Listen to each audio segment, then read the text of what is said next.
اچھا اب میں ذرا بات بتاؤں، وہ دل آدھا کو رضا تیز نمک کی دھن ہے، ایک ذرا اور چھڑکتا رہے خامہ تیرا۔ اللہ اکبر۔ بڑے میں دیکھتا ہوں سوشل میڈیا پر کہ ہم سنیوں کے خلاف بکواسات ہی بکواسات، جھوٹ ہی جھوٹ، گالیاں ہی گالیاں۔ میلاد منانے والے یہ مشرک ہے، یہ عرس منانے والے یہ مشرک ہے، صلاۃ و سلام پڑھنے والے یہ مشرک ہے۔ ایسا لگتا ہی نہیں شرک کا ہیضہ ہو گیا۔ مشرک بدعت، مشرک بدعت، مشرک بدعت، اس کے علاوہ ان کمبختوں کا کوئی کام ہی نہیں، سوشل میڈیا پر لگے ہوئے ہیں۔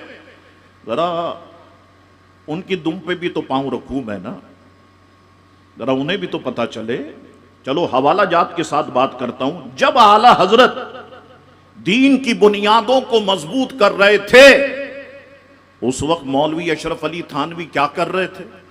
میں نہیں کہہ رہا، کتاب کا حوالہ دیتا ہوں، اشرف السوانح از خواجہ عزیز الحسن، ناشر مکتبہ تالیفات اشرفیہ تھانہ بھون یو پی، جلد اول، باب نمبر 5 صفحہ نمبر 20۔ دوسرا حوالہ دیتا ہوں، الاضافۃ الیومیہ، ناشر مکتبہ دانش دیوبند، جلد دوسری، قسط نمبر 10، ملفوظ نمبر 837، صفحہ نمبر 474۔ جب اعلیٰ حضرت دین کی بنیاد کو مضبوط کر رہے تھے، مولوی اشرف علی تھانوی کیا کر رہے تھے؟ تم نے کہا نا دونوں ایک ساتھ پڑھتے تھے، سنو کیا کہتے ہیں۔ ایک دفعہ مجھے کیا شرارت سوجھی کہ برسات کا زمانہ تھا، مگر ایسا کہ کبھی برس گیا کبھی کھل گیا، مگر چارپائیاں باہر ہی بچھتی تھی۔ جب برسنے لگا تو چارپائیاں اندر کر لی، جب کھل گیا تو باہر بچھا لی۔ والدہ صاحبہ کا تو انتقال ہو چکا تھا، بس والد صاحب اور ہم دونوں بھائی ہی مکان میں رہتے تھے، تینوں چارپائیاں بچھتی تھی۔ ایک دن میں نے چپکے سے تینوں چارپائیوں کے پائے رسی سے آپس میں خوب کس کر باندھ دیے۔ جب رات کو بارش برسنا شروع ہوئی تو والد صاحب جدھر سے بھی چارپائی گھسیٹتے تو تینوں چارپائیاں ساتھ آتی، پائے ملا کے باندھ دیے۔ تینوں چارپائیاں جو ہے وہ ساتھ آتی، رسیاں کھولنے کی کوشش کی تو کھلتی نہیں، کیونکہ میں نے خوب کس کر کے باندھی تھی۔ کاٹنا چاہا تو چاقو نہیں مل رہا تھا۔ غرض بڑی پریشانی ہوئی اور بڑی مشکل سے پائے کھل سکے اور چارپائیاں اندر لے جائی جا سکی۔ اس میں اتنی دیر ہو گئی کہ خوب بھیگ گئے۔ والد صاحب بڑے خفا ہوئے، فرمانے لگے یہ کیا نامعقول حرکت ہے۔ جب اعلیٰ حضرت دین کی بنیاد کو مضبوط کر رہے تھے، مولوی اشرف علی تھانوی چارپائی کے پائے مضبوط کر رہے تھے۔ ایک کمبخت والے بیٹھ کے کہتے ہیں کہ اعلیٰ حضرت امام اہل سنت جو ہے وہ دارالعلوم دیوبند میں تعلیم حاصل کرتے تھے۔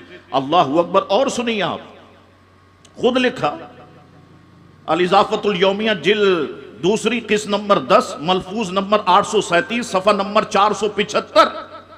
لکھتے ہیں کہ میں ایک روز پیشاب کر رہا تھا، بھائی صاحب نے آ کر میرے سر پر پیشاب کرنا شروع کر دیا۔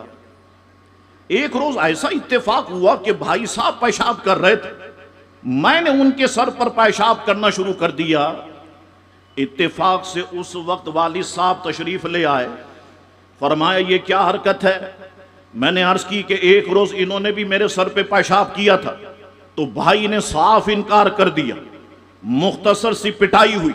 اس لیے میرا تو دعویٰ ہی دعویٰ تھا، ثبوت کچھ نہیں تھا۔ غرض کہ جو کسی کو نہیں سوچتی تھی وہ ہم دو بھائیوں کو سوچتی تھی۔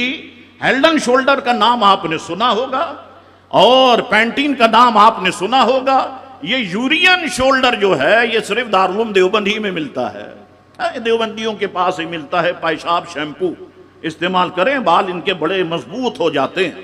اللہ تبارک و تعالیٰ تم لوگوں کو عقل عطا فرمائے کہ کہاں میرے اعلیٰ حضرت امام اہل سنت اور کہاں تم نے میرے اعلیٰ حضرت امام اہل سنت کو دارالعلوم دیوبند میں داخل بھی کر دیا، نکلوا بھی دیا، جھگڑا بھی کرا دیا۔ تو اللہ تو باتیں میرے پاس الحمدللہ بہت، اس حوالے سے ہمارا تو کام ہی یہی ہے۔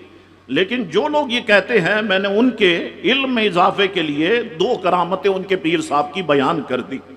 اللہ اکبر۔